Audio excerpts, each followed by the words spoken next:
بسم اللہ الرحمن الرحیم۔ الحمد للہ وحدہ والصلاة والسلام علی من لا نبی بعدہ۔ آج ہم دیوان شمس میں سے ایک ایسی غزل پڑھیں گے جو نعتیہ ہے۔ تو اس میں گو کہ اس کا پس منظر واضح نہیں ہے، متن سے واضح نہیں ہے، لیکن قرائن سے یہ پتہ چلتا ہے کہ یہ غزل رسول اللہ صلی اللہ علیہ وسلم کے ساتھ تعلق میں کی سوانح میں جو دو سب سے بڑے خوشی کے دن آئے تھے ان دونوں کا احاطہ کرتی ہے۔ ایک آپ صلی اللہ علیہ وسلم کا دنیا میں تشریف لانا اور دوسرا ہے آپ صلی اللہ علیہ وسلم کا معراج پہ جا کے واپس تشریف لانا۔ یہ دو دن امت میں رسول اللہ صلی اللہ علیہ وسلم کے ساتھ تعلق میں نہایت اہمیت اور خصوصیت کے حامل ہیں۔ تو مجھے ایسا محسوس ہوتا ہے کہ اس غزل میں ان دو ایام خوشی کا ذکر کیا گیا ہے۔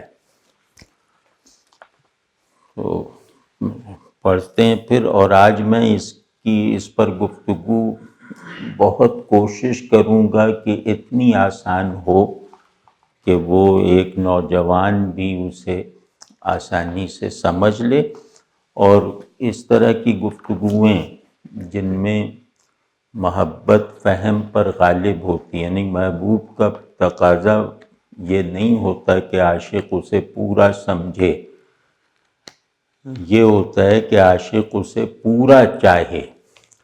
یعنی محبوب اور عاشق کے تعلق میں جو کلی پرسپیکٹو یعنی جو کلیت ہوتی ہے وہ عاشق کی ہوتی ہے، محبوب کی نہیں، نہ از روئے فہم نہ از روئے محبت۔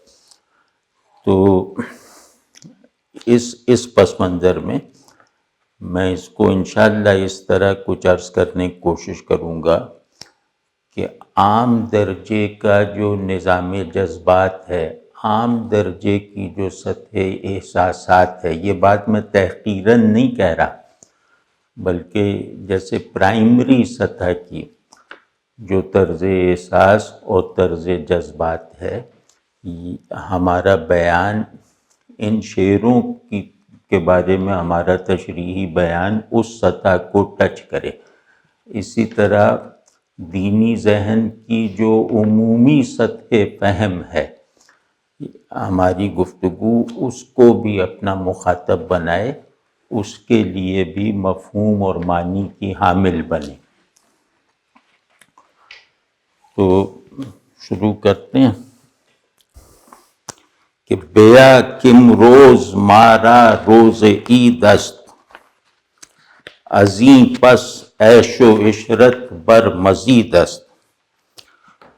مولانا کا مطلب حافظ یا بعض اور صوفی شعراء کے ساتھ ساتھ مولانا کا ایک عجیب وصف یہ بھی ہے کہ وہ نفس میں خوش ہونے کی جو نچلی سطحیں ہوتی ہیں، نفس میں خوشی کا جو عمومی مادہ ہوتا ہے، یا نفس کی وہ نشاتیہ قوت جو اخلاق اور عقیدے وغیرہ کی گرفت سے نسبتاً باہر اور انسان کے جوہر حیوانی سے نسبتاً قریب ہوتی ہے، اس کو یہ ایک طرح کے روحانی احوال کا کنٹینر بنانے میں کامیابی کے ساتھ مطلب کامیابی حاصل کر کے دکھا دیتے ہیں، اور نفس کی ان حیوانی سطحوں کو روحانی احوال سے مانوس کر دیتے ہیں، بلکہ یہ کہ نفس میں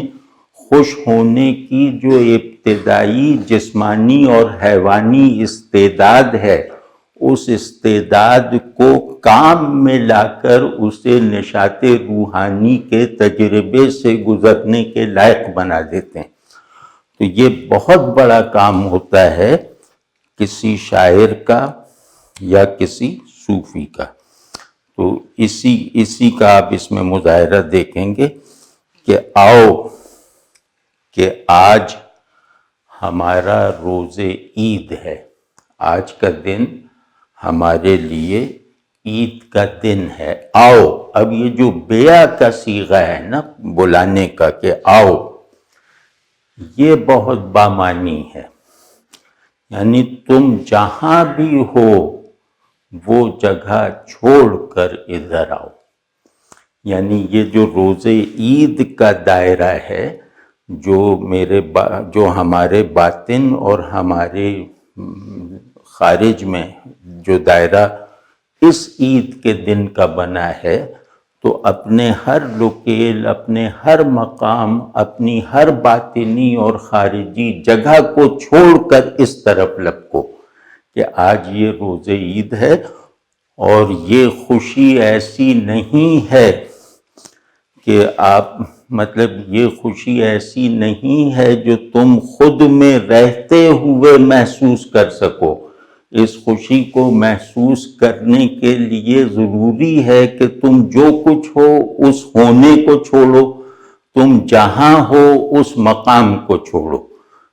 آپ سمجھ گیا نا؟ تو یہ بیع میں یہ تاکید اور یہ زور ہے کہ اے لوگو، اپنی سب خوشیاں غم چھوڑ کر آؤ، اے لوگو تم جہاں ہو اس جگہ سے بھاگ کر آؤ، اے لوگو تم جتنے ہو اتنا خود کو چھوڑ کر یہاں مکمل ہونے کے لیے آؤ۔ تو آج روز عید ہے، اور اس کے بعد سے یعنی آج کا دن اگر تم نے پا لیا تو پھر آج کے بعد سے عیش و عشرت اپنی حقیقت کے ساتھ ہر سانس میں زیادہ سے زیادہ ہوتی رہے گی۔ آپ سمجھ گئے نا کہ وہ خوشی جس کا تعلق اللہ اور اللہ کے رسول صلی اللہ علیہ وسلم سے نہیں ہے، یعنی جس کا سبب خدا اور خدا کا رسول صلی اللہ علیہ وسلم نہیں ہے، وہ خوشی حاصل ہوتے ہی زوال کی حرکت پکڑ لیتی ہے۔ لیکن یہ اللہ اور اللہ کے رسول صلی اللہ علیہ وسلم ہیں جن کے نسبت سے، جن کے تعلق سے جو بھی خوشی میسر آئے گی، وہ حاصل ہونے کے بعد کمال اور عروج کی حرکت اختیار کرے گی، مطلب اس کو زوال نہیں ہے۔ تو تم نے سب خوشیوں کو آزما کے دیکھ لیا، اور ہر خوشی جو ہے وہ دکھ کی تمہید ہے، ہر خوشی گویا دکھ میں ایک عارضی وقفہ ہے۔ تو اے خوشی سے مایوس لوگو، اے خوشی پر، نشاط پر اپنے تجربے سے اعتبار نہ کرنے والے محروموں، آؤ آج یہاں وہ خوشی ملے گی جس خوشی کو زوال نہیں ہے۔ آپ سمجھیں؟ جو خوشی دکھ کو بھی باعث مسرت بنا دیتی ہے۔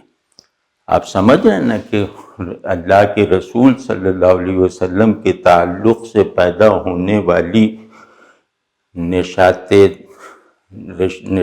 روحانی، جس کو نفس بھی اپنے خوش ہونے کے معمول کے اسالیب کے ساتھ محسوس کر سکتا ہے، تو یہ ایسے ہیں کہ یہ انشاءاللہ خوشی پر تمہارا اعتبار بحال کروا دیں گے۔ اور ظاہر ہے کہ رسول اللہ صلی اللہ علیہ وسلم کے ساتھ ہمارا تعلق، ہمارے اندر اس کا ایک بڑا فیضان یہ ہے کہ ہمارے اندر حرکت کمال کو پیدا کر کے اسے مسلسل جاری رکھتا ہے۔ رسول اللہ صلی اللہ علیہ وسلم سے محبت معیاری حد تک حاصل ہو جائے تو اس محبت پر جو تشکر اور نشاط کا احساس پیدا ہوتا ہے، وہ کبھی ختم ہونے کے لیے نہیں پیدا ہوتا، بلکہ عروج در عروج کی حرکت میں نفس کو اس کے تمام احساسات نشاط اس کی تمام استعداد مسرت کے ساتھ رکھتا ہے۔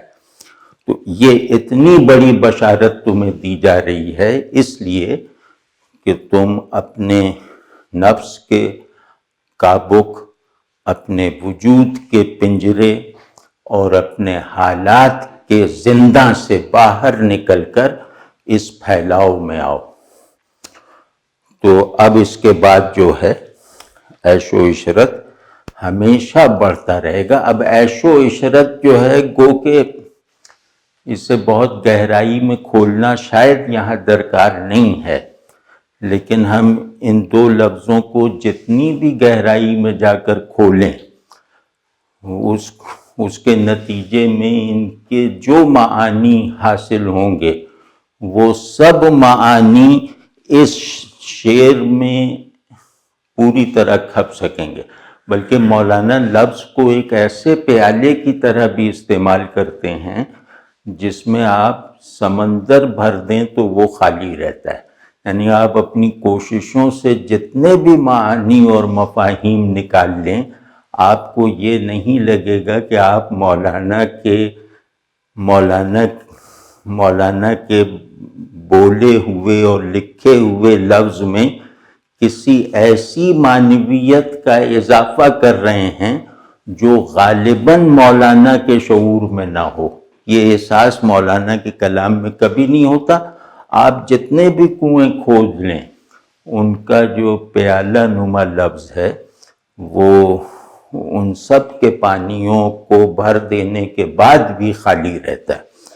تو اس اعتبار پہ اس لیے مولانا کو پڑھنے کا ادب یہ ہے، طریقہ یہ ہے مولانا یا ہر بڑے آدمی کا کہ اس کے لفظ کی تمام دستیاب تصوری، تخیلی، احساساتی اور لغوی معنویت کو کھوجنا چاہیے، تلاش کرنا چاہیے، اور پھر اس لفظ کے ساتھ جو اس بیان کا حصہ ہے اس لفظ کے ساتھ اپنے تعلق کی معنی خیزی میں مختلف الجہات اضافے کرتے رہنا چاہیے۔ تو عیش جو ہے، عیش کہتے ہیں اس خوشگواری کو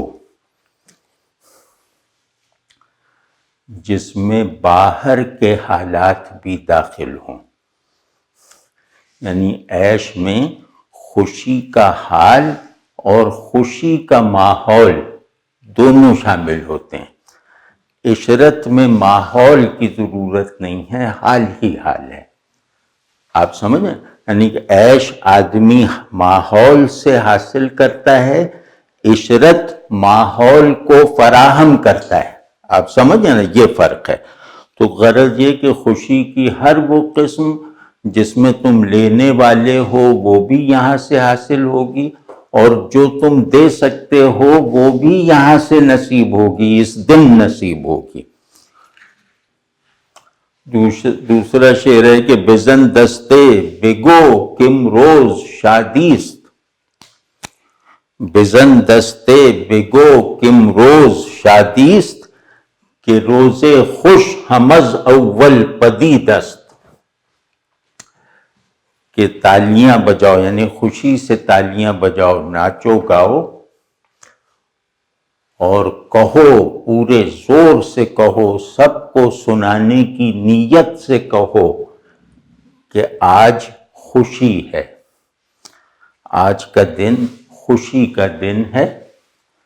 اور یہ جو خوشی کا دن جو ہے، یہ خوشی کا دن بھی شروع سے ظاہر ہے، یعنی اب اس کے دو مطلب ہوں گے کہ خوشی کا دن بھی، خوشی کا دن شروع ہی سے، یہاں ہم بھی کے معنی میں بھی استعمال ہوتا ہے اور ہی کے معنی میں بھی، تو یہاں ہی ہے کہ خوشی کا دن، یہ دن شروع ہی سے اچھی طرح ظاہر ہے۔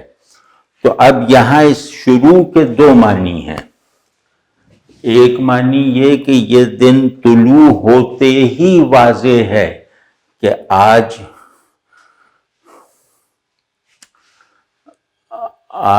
مطلوبہ خوشی کا دن ہے، آج روح کی سرشاری، قلب کی سیرابی، اور جو مطلب یوں کہیں کہ نفس میں اطمینان سرایت کرنے والی مسرت کا دن ہے۔ تو یہ سورج طلوع ہوتے ہی یہ واضح ہو گیا۔ ایک تو یہ مطلب ہے۔ دوسرا مطلب یہ ہے کہ یہ دن آنے سے پہلے بھی ظاہر تھا، یعنی یہ دن کسی مہینے میں، کسی تقویم میں آنے سے پہلے بھی ظاہر تھا۔ تو اس سے اگر اس معنی میں لیں تو اس سے اس کا حسن اور اس کی معنویت کا سائز بڑھ جاتا ہے۔ واضح ہے نا کہ مثال طور پہ یہ دن معراج کا دن ہے، تو معراج ایک تاریخی واقعہ ہے، ایک مہینے کی ایک خاص تاریخ، ایک خاص رات میں ہوا، ٹھیک ہے نا۔ تو دوسرا، اگر معراج کے واقعے کو ہم اس کی مراد سمجھیں تو دوسرا یہ ہے کہ رسول اللہ صلی اللہ علیہ وسلم کو جس نے بھی ایمان کی نظر سے دیکھ لیا، اسے معراج سے حاصل ہو سکنے والی خوشی تو پہلے ہی سے نصیب ہے۔ یعنی رسول اللہ صلی اللہ علیہ وسلم کو دیکھنا معراج تھا، جو معراج عام ہے، اور رسول اللہ صلی اللہ علیہ وسلم کا خدا کو دیکھنا ایک واقعے یا کوٹیبل واقعے کے طور پہ خاص تھا، وہ بعد میں ہوا۔ آپ سمجھ رہے ہیں نا؟ تو اس طرح سے دیکھا جا سکتا ہے۔ اگر ہم اس کو سمجھیں کہ یہ رسول اللہ صلی اللہ علیہ وسلم کا یوم ولادت ہے، یہ یوم خوشی آپ صلی اللہ علیہ وسلم کا روز ولادت ہے، تو یہ روز ولایت بھی عالم تکوین میں، عالم ملائکہ میں، عالم تخلیق میں شروع ہی سے ظاہر ہے۔ یعنی یہ کائنات اپنی صبح وجود میں رسول اللہ صلی اللہ علیہ وسلم کی ولادت کے دن کے سورج کو سموئے ہوئے تھی۔ اس کائنات کی صبح وجود جس سورج سے روشن ہوئی تھی، وہ سورج رسول اللہ صلی اللہ علیہ وسلم کے روز ولادت کے لیے مخصوص تھا۔ آپ سمجھ گئے نا؟ تو اس طرح مطلب آپ اس کو جس طرح چاہے دیکھیں۔ تو اب یہاں جو ہے یہ بات بالکل جیسے، کیونکہ یہ بات سب کو خوشی کی طرف بلا رہی ہے نا، تو اس میں کوئی ایسی پیچیدگی نہیں ہے جس کو سمجھنے کی اہلیت کچھ لوگوں میں ہو۔ اس میں ایک ایسی طلب، امنگ اور بشارت ہے جو ہر شخص محسوس کر سکتا ہے۔ تو یہ سب کو بلایا جا رہا ہے نا، تو سب کو جن لفظوں میں بلایا جا رہا ہے وہ لفظ سب ہی سمجھ سکتے ہیں، تو اس لیے اس کا مفہوم سادہ ہے، کیونکہ ندا ہے۔ ندا جو ہے وہ فلسفہ نہیں ہوتی، ندا جو ہے وہ قابل اعتبار سورس سے ہو تو فوراً مفہوم بنتی ہے، فوراً تاثیر بنتی ہے، فوراً تعمیل کرواتی ہے۔ تو یہ اس طرح کا یہ ندائیہ شعر ہے۔ تو لیکن اس میں ایک چیز سمجھ لیں، کیونکہ پچھلے شعر میں عیش و عشرت آیا ہے نا، تو خوشی کے لیے 3 لفظ ہیں، فرض کیا 3 لفظ ہیں۔ عیش جس میں آدمی کا داخل اور اس کا ماحول دونوں شامل ہیں، اور عیش ماحول میں پہلے ہوتا ہے، باطن میں بعد میں آتا ہے۔ عشرت میں بھی باطن اور خارج دونوں شامل ہیں، لیکن اس میں فرق یہ ہے کہ عشرت باطن میں پہلے ہوتی ہے، خارج میں بعد میں آتی ہے، ٹھیک ہے۔ اور شادی جو ہے، شادی کا ماحول سے تعلق نہیں ہے، یہ حال ہے۔ شادی کا مطلب ہے خوشی، خوش رہنا۔ تو اور شاد ہونے کا مطلب ہے کہ پوری طرح سیراب ہو جانا، یعنی ایسی خوشی جو میری تمام تمناؤں کے مکمل ہو جانے سے مجھے نصیب ہو، جس کے بعد کوئی تمنا کرنے کے لیے کوئی بات نہ رہ جائے۔ تو وہ جو تمام تمناؤں کی تکمیل کے نتیجے میں جو خوشی حاصل ہوتی ہے وہ شادی ہے۔ یعنی اب میرا وجود بھی گویا اپنے منتہا اور اپنی حقیقت تک پہنچ گیا، اور میرا شعور، میرا نفس، میرا قلب، میری روح، سب کے سب اپنی منزل مراد کو پہنچ گئے۔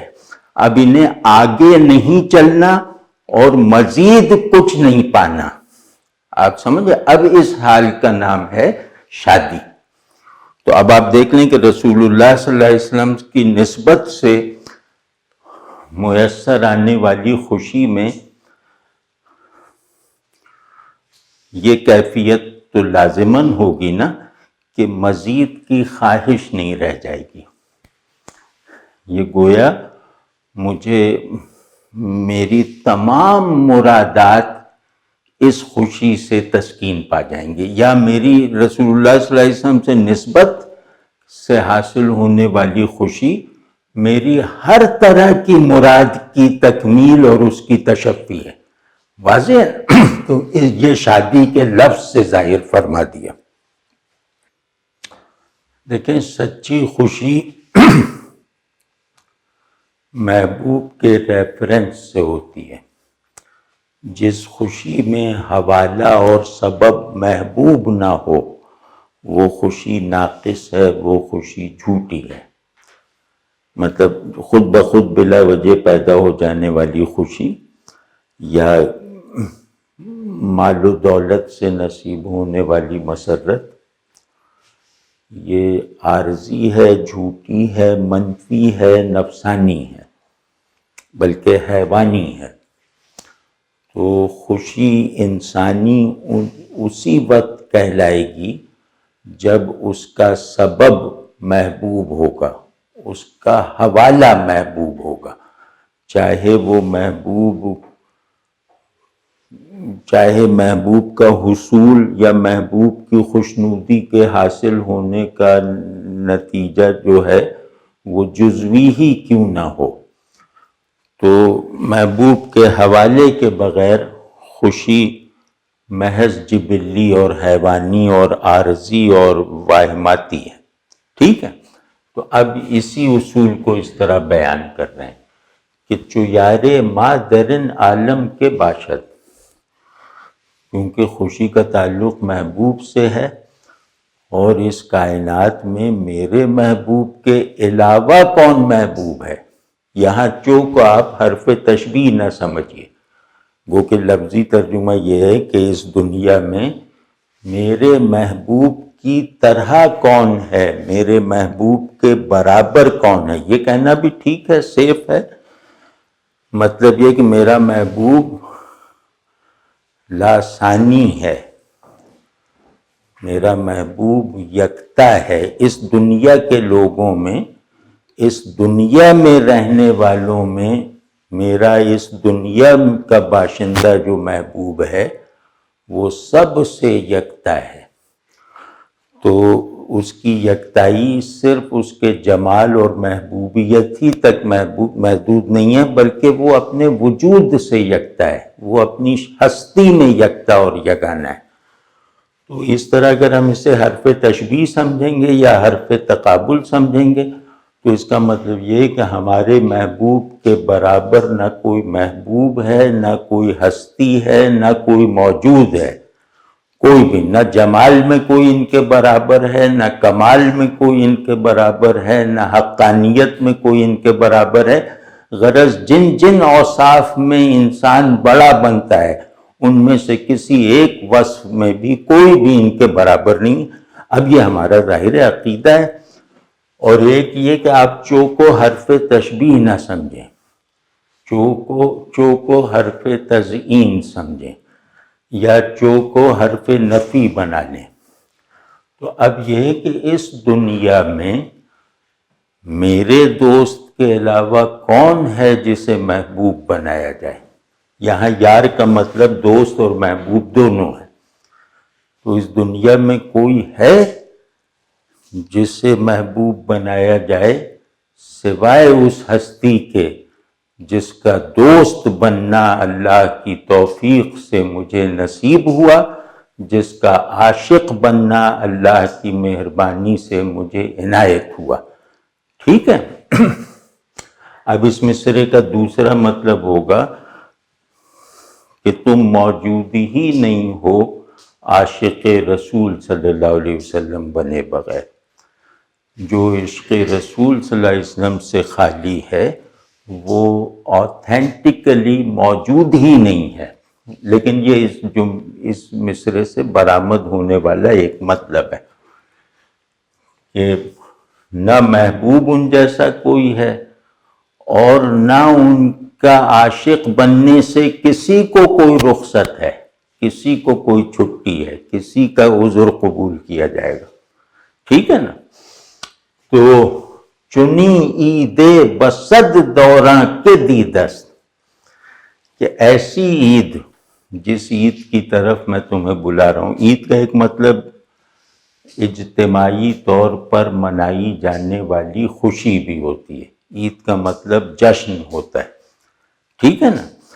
تو کہہ رہے ہیں کہ جس عید کی طرف ہم تمہیں بلا رہے ہیں، یہ عید اس دنیا کی تقویم و تاریخ میں بلکہ ایسے سینکڑوں نظام زماں ہوں تو ان میں بھی کہاں ہے۔ یعنی عید کا ایسا دن زمانے کی استعداد سے زیادہ ہے۔ یہ دن زمانے نے پیدا نہیں کیا ہے، زمانے کو عطا ہوا ہے، ورنہ کسی بھی زمانی نظام میں اتنا بڑا دن پروڈیوس کرنے یا کنٹین کرنے کی صلاحیت نہیں ہے۔ ٹھیک ہے؟ تو بسط دوراں سمجھ رہے ہیں نا، سینکڑوں زمانوں، یعنی سینکڑوں ٹائم آرڈرز میں، یعنی جتنے بھی ٹائم آرڈرز ہیں ان سب میں کوئی ایسی قوت نہیں ہے جو وہ ایسا دن بنا سکیں۔ کیا کہنے، رحمت للعالمینی اس کو بھی کہتے ہیں۔ رحمت مرحوم سے وسیع ہوتی ہے۔ ہر مرحوم رحمت کے جز کی سہار رکھتا ہے، رحمت کے کل کو اپنے اندر نہیں سمو سکتا۔ آپ سمجھیں تو آپ صلی اللہ علیہ وسلم سب عالموں کے لیے رحمت ہیں، تو اس کا ایک مطلب یہ ہوگا کہ رحمت آپ صلی اللہ علیہ وسلم کی ذات ہیں، یعنی آپ صلی اللہ علیہ وسلم کی ذات اقدس کو رحمت للعالمین فرمایا نا، تو اس کا مطلب ہے کہ آپ صلی اللہ علیہ وسلم کی ہستی سب جہانوں کی سمائی سے زیادہ ہے۔ اسی وجہ سے آپ صلی اللہ علیہ وسلم سے براہ راست نسبت رکھنے والے زمانی مکانی دونوں طرح کے مظاہر پورے نظام ہائے زمان و مکان کے ظرف سے زیادہ ہیں۔ ٹھیک، یہ ہے اس کا مطلب۔ کیا محرومی ہے کہ نہ ہمیں رونا آتا ہے، نہ ہنسنا آتا ہے، نہ خوش ہونا آتا ہے، نہ پریشان ہونا آتا ہے۔ اس کا سبب یہ ہے کہ ہمارے دکھ سکھ کی کوئی نسبت اللہ اور اللہ کے رسول صلی اللہ علیہ وسلم پر ڈیپینڈنس کے نتیجے میں نہیں ہے۔ تو زمین و آسماں ہا پر شکر شد۔ شکر آپ سمجھتے ہیں نا، خوشی کی مٹھائی، خوشی کی شیرینی، کہ زمین اور سب آسمان وہ شیرینی سے بھر گئے ہیں۔ یہ گویا اس خوشی کے دن کی شیرینی کے تھال ہیں، طبق ہیں، کہ یہ طبق در طبق رکھے ہوئے ہیں۔ ہر آسمان اس خوشی کے دن میں بانٹی جانے والی شیرینی کا ایک تھال ہے۔ تو بہر سوئے شکر ہا می بردمی دست، ہر طرف جہاں بھی دیکھو گے یہ شکر ہی شکر ہے، اور یہ شکر ایسی ہے کہ جو لٹانے سے کم نہیں ہو رہی، بڑھتی جا رہی ہے۔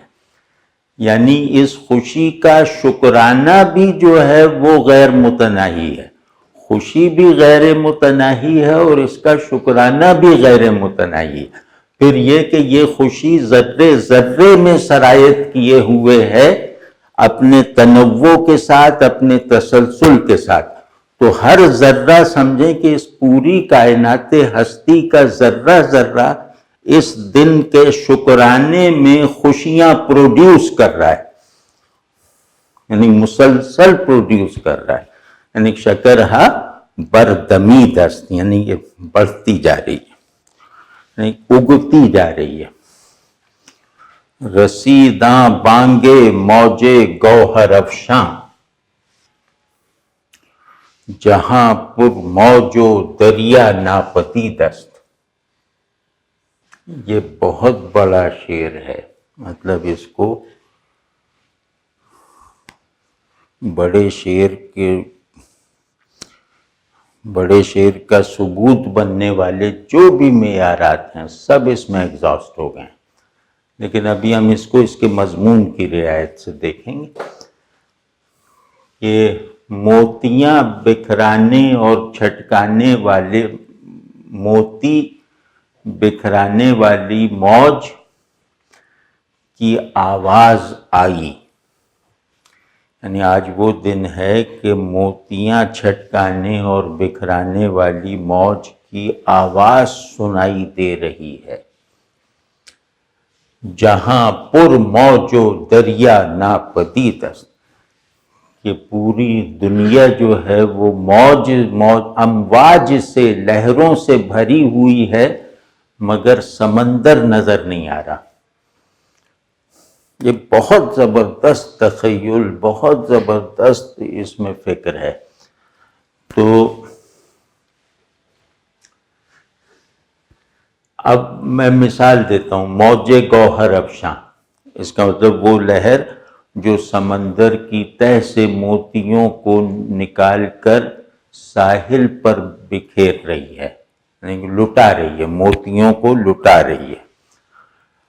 تو اب یہ موج، ایک تو فزیکل اس کا تصور ہے کہ ایک سمندر کا تصور باندھیں، اس میں سے اٹھنے والی اور ساحل سے ٹکرانے والی موجیں ہم سب نے دیکھ رکھی ہیں، اور دوسرا یہ ہے کہ نہ یہ موج فزیکل موج ہے اور نہ جس سمندر سے یہ ابھری ہے وہ سمندر فزیکل سمندر ہے، وہ سمندر بھی ایک علامت کے طور پر ہے، موج بھی ایک سمبل کی حیثیت سے ہے۔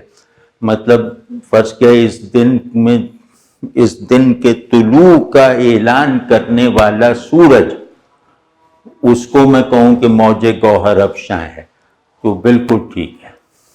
آپ سمجھیں کہ اس دن کا سورج موتی برسانے والی لہر ہے، اور یہ سورج جس دریا کی لہر ہے وہ دریا نظر نہیں آ رہا۔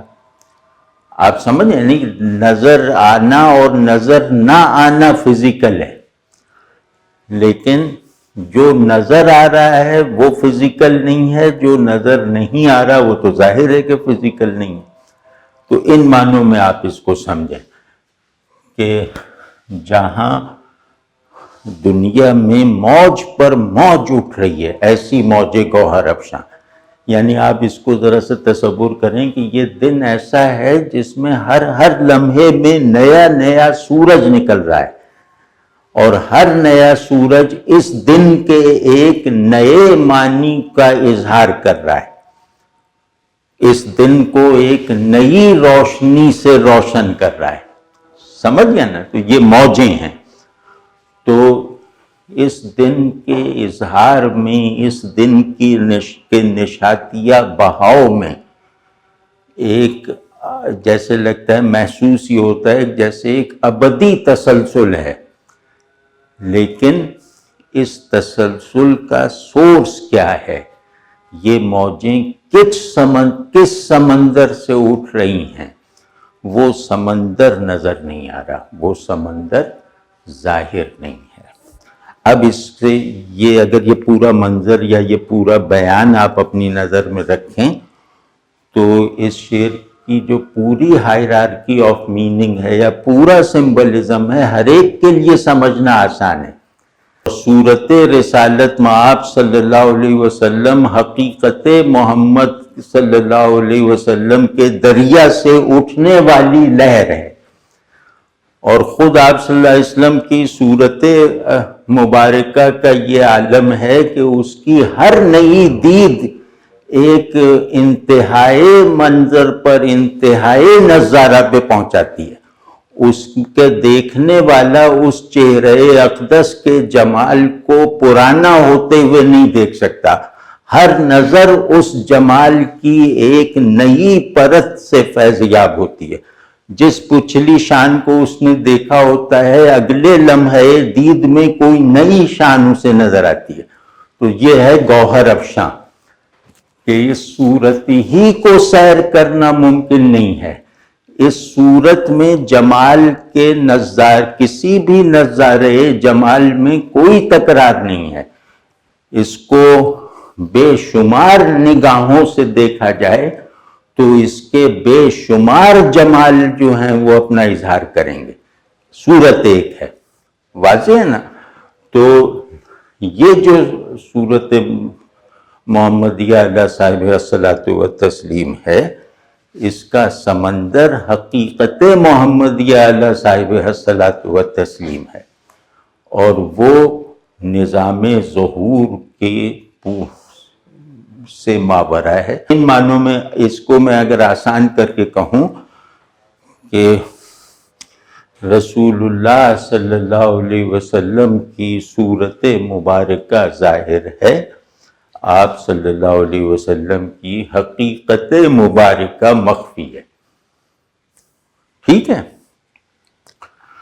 صورت ایسی ظاہر ہے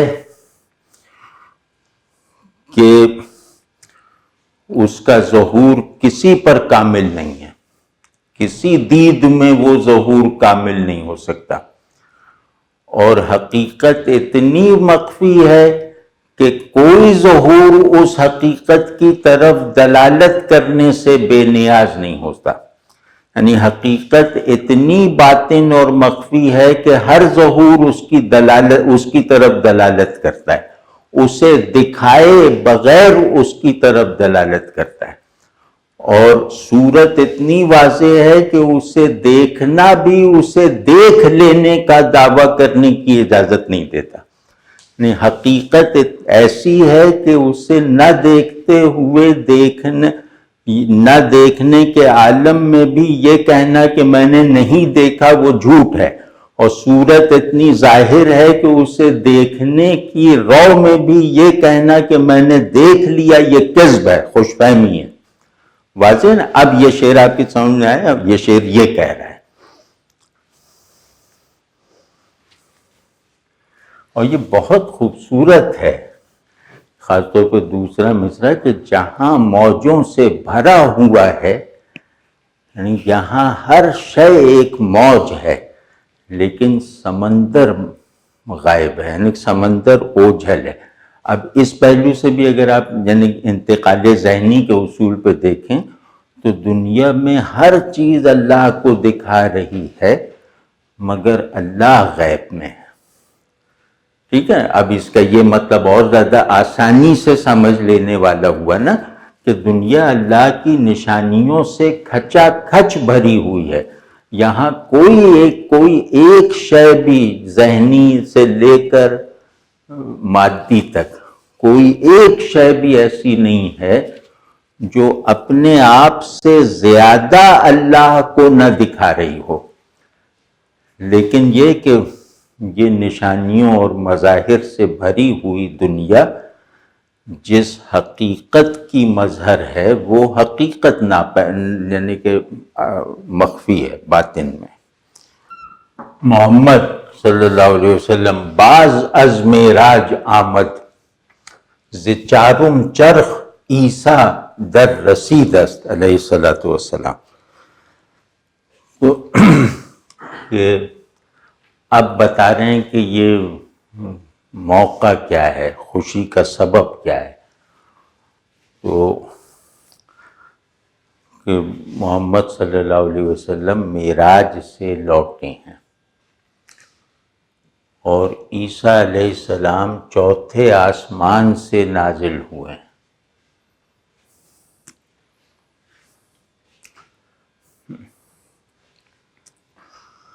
رسول اللہ صلی اللہ علیہ وسلم معراج سے اکیلے نہیں تشریف لائے تھے، سب نبیوں کو لے کر آئے تھے۔ تو آپ صلی اللہ علیہ وسلم کی آمد سے نزول مسیح کا واقعہ ہو چکا ہے، اب نزول مسیح کا کوئی نیا کانٹینٹ نہیں ہے، اگر ہونا ہے تو کوئی نیا کانٹینٹ نہیں ہے، وہ صرف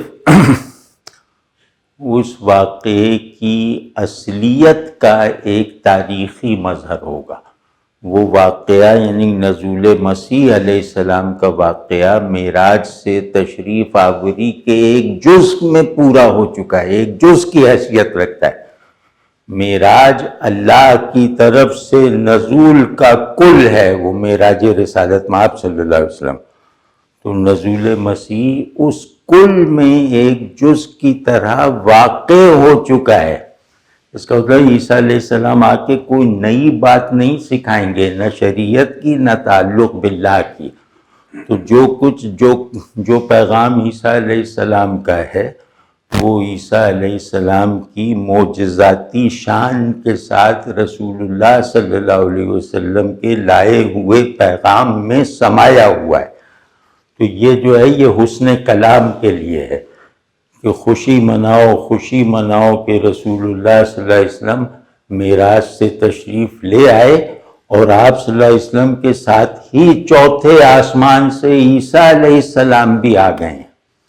اب یہ کتنی خوشی کی بات ہے کہ عیسیٰ علیہ السلام کی آمد کا نزول کا تاریخی واقعہ ہونے سے پہلے ہی میں گویا رسول اللہ صلی اللہ علیہ وسلم کی معراج کے ضمن میں اس کی خوشی کا تجربہ کروں۔ واضح ہے نا؟ تو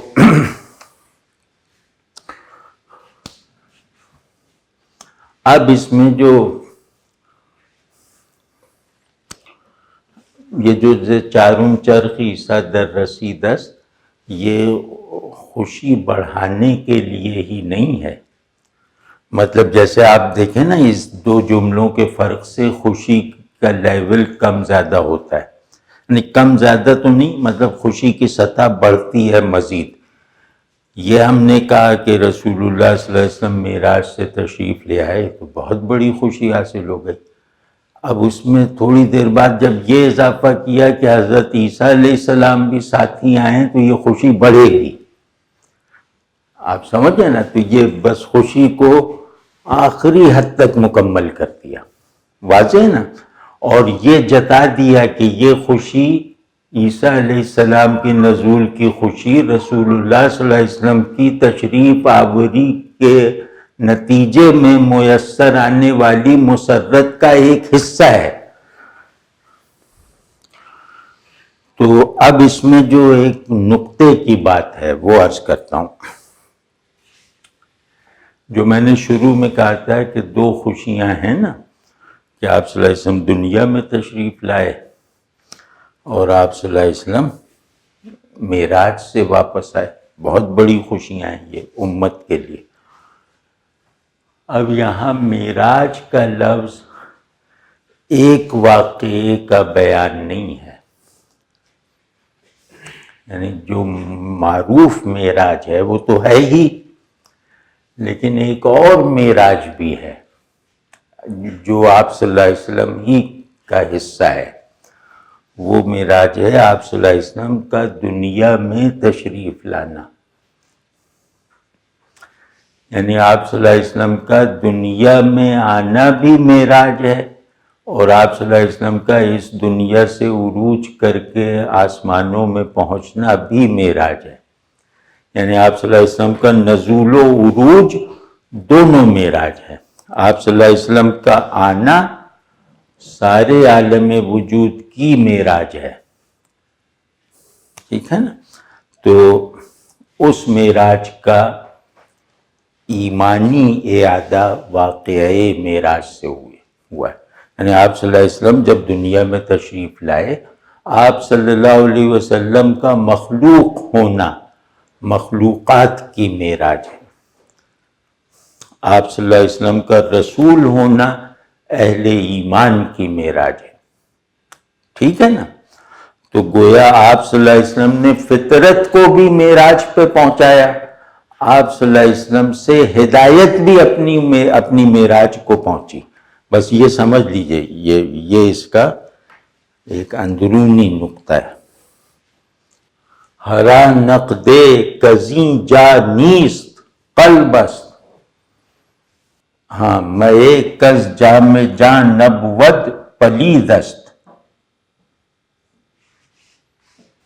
یہ آخری شعر ہے کہ اب جنہیں بلا رہے ہیں، اب آپ سمجھیں کہ یہ بلانا گویا دنیا کو رسول اللہ صلی اللہ علیہ وسلم کی طرف بلانا ہے، ماننے والوں کو اتباع کے لیے، نہ ماننے والوں کو ایمان کے لیے، ٹھیک ہے نا؟ اب یہ دنیا میں یہی کام ہے کہ رسول اللہ صلی اللہ علیہ وسلم کی طرف ان دو نیتوں سے بلاتے رہو، بس یہی ڈیوٹی ہے ہر آدمی کی۔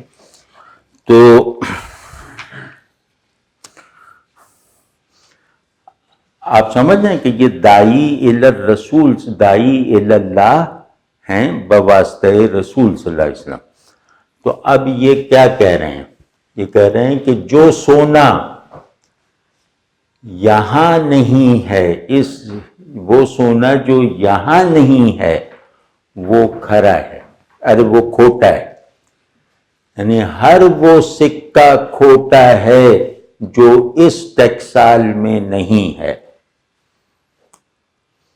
اور جو شراب اس پیالے سے نہیں ہے وہ ناپاک، پلید اور نجس ہے۔ یہ تو اس کا ترجمہ ہوا نا۔ تو اب یہاں یہ واضح ہو گیا کہ فرض کیا کہ ہم سب سونے کے سکے ہیں، تو یہ سب انسان ایک ایک سکے کی حیثیت رکھتے ہیں، تو ان سکوں میں کچھ ہیں جو کھرے ہیں، کچھ ہیں جو کھوٹے ہیں۔ پیدا سب کھرے ہوئے تھے، لیکن یہ کہ بعض لوگوں نے اپنے کھرے پن میں کھوٹ کی آمیزش کر لی، رسول اللہ صلی اللہ علیہ وسلم کی طرف نہ لپک کر، اور بعض لوگوں نے اپنے کھرے پن میں اضافہ کر لیا، بلکہ اپنے کھرے ہونے کی مہر الگ سے لگوا لی۔ وہ لوگ ہیں جو رسول اللہ صلی اللہ علیہ وسلم پر ایمان لائے اور متبع ہوئے، ٹھیک ہے نا؟ یعنی اللہ نے مجھے سونے کے سکہ بنا کے دنیا پہ بھیجا، اور یہ جتا دیا تھا کہ کچھ وقت کے بعد اس سونے پر میں دوسری مہر لگاؤں گا، اور وہ مہر یہ طے کر دے گی کہ یہ سکہ کھرا ہے یا کھوٹا۔ تو وہ مہر رسول اللہ صلی اللہ علیہ وسلم ہے کہ جو سکہ آپ صلی اللہ علیہ وسلم تک پہنچ گیا مہر لگوانے، وہ کھرا رہ گیا، اور جو نہ پہنچا وہ کھرا پیدا ہونے کے باوجود، فطرت حق پر ولادت پانے کے باوجود کھوٹا ہو گیا، یعنی بندہ شیطان ہو گیا، ٹھیک ہے؟ تو اور وہ شراب، اب یہ تو ہے پورا وجود، اور یہ ہے وجود کے احوال، یا یوں سمجھ لیں کہ احوال کے معنی میں لے لیں اور پیغام کے معنی میں لے لیں، کہ ہر وہ حال جو اتباع سنت کا نتیجہ نہیں ہے، وہ حال انسانی نہیں، حیوانی ہے، وہ حال پاکیزگی نہیں رکھتا بلکہ پلید ہے، ناپاک ہے، چاہے وہ حال اپنے محسوس ہونے میں، دکھائی دینے میں، بیان ہونے میں کتنا ہی رفیع و شان ہو۔ سمجھے؟ اگر وہ اتباع سنت سے نہیں پیدا ہوا تو وہ ابلیسی ہے، حیوانی ہے۔ تو اب اس میں دوسرا یہ ہے، میں کہتے ہیں سورس آف انسپریشن کو، جو ہماری روایتی شعری اصطلاحات ہیں نا، اس میں شراب کہتے ہیں ذریعہ معرفت کو، ذریعہ محبت کو، یعنی جو مجھے حق سے انسپائر کرے اسے کہتے ہیں شراب. دوسرا شراب پینے والا کہتے ہیں حق کے تعلق کو انٹرنلائز کر لینے والا، یعنی اپنے آپ سے خالی ہو کر حق کی نسبتوں سے بھر جانے والا، اسے کہتے ہیں رند. واضح ہے نا؟ تو اب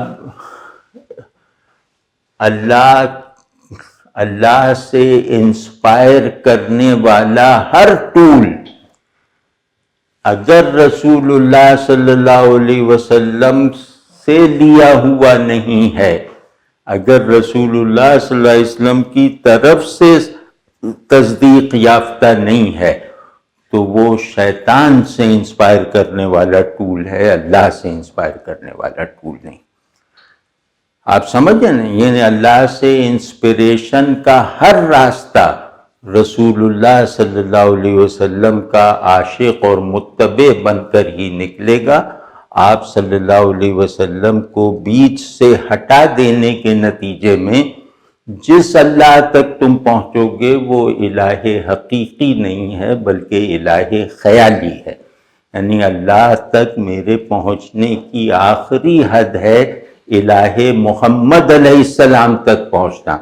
اگر میرے تمام رخ الہ محمد علیہ السلام کی طرف نہیں ہے تو وہ اللہ چاہے بائبل سے لیا جائے چاہے توریت و زبور سے لیا جائے وہ الہ غیر حقیقی ہے. آپ سمجھیں؟ یعنی کہ اللہ کی پہچان میں جو چیز آخر تک ختم نہیں ہوگی، یعنی اللہ کو پہچاننے کی وہ شرط جو آخر تک ختم نہیں ہوگی، کسی نبی کے لیے بھی ختم نہیں ہوگی، وہ ہے الہ محمد علیہ السلام. سمجھے نا؟ تو بس یہ ہے.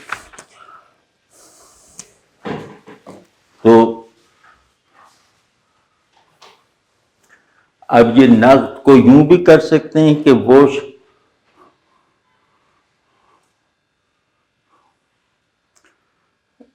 دنیا جو ہے وہ ایک بازار ہے، یہاں جہنم اور جنت بکتی ہے.